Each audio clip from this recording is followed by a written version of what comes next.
আমরা জানি যে বর্তমানে আমাদের প্রত্যেকটা জুলাই যোদ্ধাদের বিভিন্নভাবে হয়রানি করছে আওয়ামী লীগের দোসররা এবং বাংলাদেশের বর্তমান পরিস্থিতি যে বিশৃঙ্খল পরিস্থিতি সেটার পিছনে আওয়ামী লীগের দোসররা হচ্ছে ওতপ্রোতভাবে জড়িত।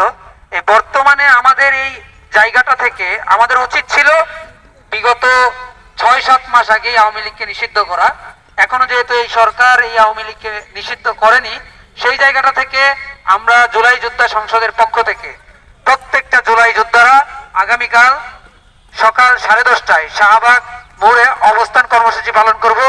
যতক্ষণ না পর্যন্ত আওয়ামী লীগকে নিষিদ্ধ করা হয় ততক্ষণ পর্যন্ত আমরা পূর্বের ন্যায় লাগাতার কর্মসূচিতে যাব। যারা যে যেখানে আছেন প্রত্যেকটা জুলাই যোদ্ধারা এবং শহীদ পরিবারের ভাই ও বোনেরা সবাই আগামীকাল সকাল 10:30টায় শাহবাগ মোড়ে চলে আসবেন। আমরা সেখান থেকে আওয়ামী লীগ নিষিদ্ধের জন্য সংবাদ সম্মেলন করব এবং পরবর্তী সময়ে আমরা মিছিল নিয়ে রাজু ভাস্কর্যের দিকে অগ্রসর হব। নিষিদ্ধ নিষিদ্ধ নিষিদ্ধ চাই, আওয়ামী লীগের নিষিদ্ধ চাই, নিষিদ্ধ নিষিদ্ধ নিষিদ্ধ চাই, আওয়ামী লীগের নিষিদ্ধ চাই, আওয়ামী লীগের দুই গালে